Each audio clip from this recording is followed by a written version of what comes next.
కలకత్తాలో వైద్యురాలు మౌనిక అత్యాచార హత్య ఘటనపై పిఠాపురం ప్రభుత్వ ఆసుపత్రి వైద్యులు నిరసన కార్యక్రమం చేపట్టారు. అత్యవసర వైద్య సేవలను మినహాయిస్తూ సాధారణ సేవలన్నిటికీ నిలుపుదల చేసి వైద్యులు సిబ్బందంతా నిరసన కార్యక్రమంలో పాల్గొన్నారు. ముందుగా పిఠాపురం ప్రభుత్వ ఆసుపత్రి ఆవరణ నుండి వైద్యులు సిబ్బంది ర్యాలీ నిర్వహించారు. వైద్యురాలిపై జరిగిన అత్యాచార హత్య ఘటనను తీవ్ర స్థాయిలో ఖండించారు.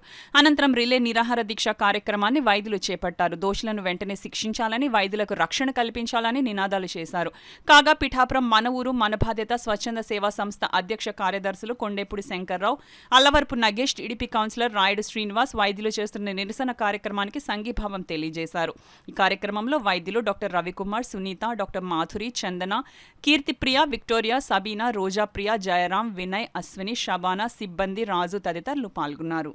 గ్యాంగ్ రేప్ జరిగిన తర్వాత కూడా వాళ్ళ మీద దోషులకి ఎటువంటి యాక్షన్ కూడా వాళ్ళ మీద తీసుకోపోబట్టి మేము వైద్యులందరూ కూడా ఇప్పుడు రోడ్ల మీదకి వచ్చి ఈవేళ తాత్కాలికంగా సేవలు నిలిపేసి ఆ దోషులు కఠినంగా శిక్షించాలని చెప్పి, ఎందుకంటే మళ్ళీ ఇలాంటి కార్యక్రమాలు, ఇలాంటి పనులు పునరావృతం కాకుండా మహిళలకు, డాక్టర్లకు, తర్వాత నర్సెస్ అందరూ కూడా స్టాఫ్ అందరూ మీ అందరూ ఏంటంటే ప్రాణాలందరూ రక్షించడానికి నైట్ డ్యూటీ సేవలు చేస్తున్నారు ఎంత కష్టపడి. అలాంటి వాళ్ళకే ప్రాణరక్షణ లేకపోతే సమాజం మరి మన స్వతంత్రం కూడా ఎటు వెళ్తున్నట్టు. అందుకనే మేము ఈరోజు ఎమర్జెన్సీ సేవలు తప్ప తాత్కాలికంగా ఉండేటువంటి సేవలు అన్నింటినీ నిలుపు చేస్తున్నాం. ఆ దోషం కఠినంగా శిక్షించే వరకు ఈ ఉద్యమం అనేది కొనసాగుతుంది. అది మా యొక్క ఉద్దేశం. అందుకని మీ అందరూ కూడా మీ ప్రెస్ వాళ్ళు కూడా మాకందరూ కోఆపరేట్ చేసి మాకు ఈ డాక్టర్లకి, నర్సెస్కి అందరూ కూడా, హాస్పిటల్ స్టాఫ్ అందరికి కూడా సరైన రక్షణ కలిగించేటువంటి చట్టం ప్రభుత్వం తీసుకురావాలి. అప్పటి వరకు కూడా మేమందరం కూడా పోరాడతామని చెప్తూ మీ అందరి యొక్క సహకారం మేము కోరుతూ, దానివల్ల ఆ కుటుంబమే నష్టపోయింది. అంతేకాదు వేలాది మందికి వైద్యం చేయాల్సినటువంటి చేతులు, నోరు, గొంతు మోగిపోయాయి. కాబట్టి దానికి నిరసనగా మేము అందరం ఈరోజు రోడ్డు పైనకి రావడం జరిగింది.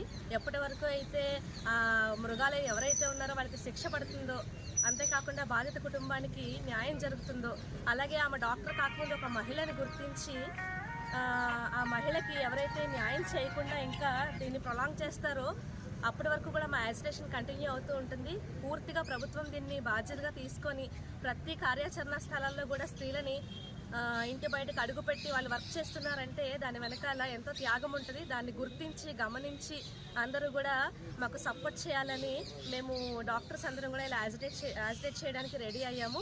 దయచేసి అందరూ గమనించాలి. ఓన్లీ ఎమర్జెన్సీ సర్వీసెస్ మాత్రమే మేము ప్రొవైడ్ చేయగలుగుతున్నాము. గర్వించదగ్గ విషయం. ఎందుకంటే పిల్లలు చాలామంది ఉన్నారు, ఆడపిల్లలు ఉన్నారు, వాళ్ళందరూ నా కూతురు లాంటి వాళ్ళు. ఇలాంటి వాళ్ళు రక్షణ కావాలి, అంతేగాని నాకు డబ్బులు వద్దని చెప్పడం నిజంగా గర్వించదగిన విషయం. ఎంత బాధ అంటే ఒక స్త్రీమూర్తిని, అందులోని ఒక వైద్యురాల్ని అత్యాచారం చేసి ఆవిడ్ని హతమార్చడం అనేది చాలా బాధపడుతూ ఈరోజు నిరసన తెలియజేస్తున్నారు దేశవ్యాప్తంగా.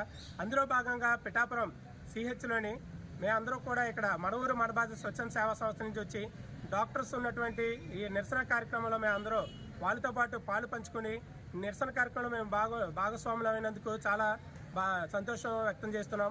వాళ్ళతో పాటు మేము ఎంత దూరమైనా వెళ్ళడానికి సిద్ధంగా ఉన్నామని చెప్పి ఈ సందర్భంగా తెలియజేస్తూ, ఇటువంటి దారుణం మరెప్పుడు జరగకండే వారికి అవతల ఎవరైతే అత్యాచారం చేశాడో వారికి కఠినమైనటువంటి శిక్ష పడాలని ఉద్దేశంతో ఈరోజు నిరసన కార్యక్రమం చేస్తున్నారు. డాక్టర్లు ఇప్పుడు కూడా వాళ్ళ యొక్క ఔన్నత్యాన్ని చాటుకున్నారు. ఓపీ ఒక్కటి క్లోజ్ చేసాం తప్ప ఎమర్జెన్సీ కూడా మేము చేస్తున్నాం. ప్రజలను మేము ఇబ్బంది పెట్టమనేటటువంటి ఆలోచనతో, మంచి ఆలోచనతో వాళ్ళందరూ ఉన్నారు. కాబట్టి ప్రజలందరూ కూడా అర్థం చేసుకుని వాళ్ళకి మద్దతుగా మనందరూ కూడా నడవాలని చెప్పి ఈ సందర్భంగా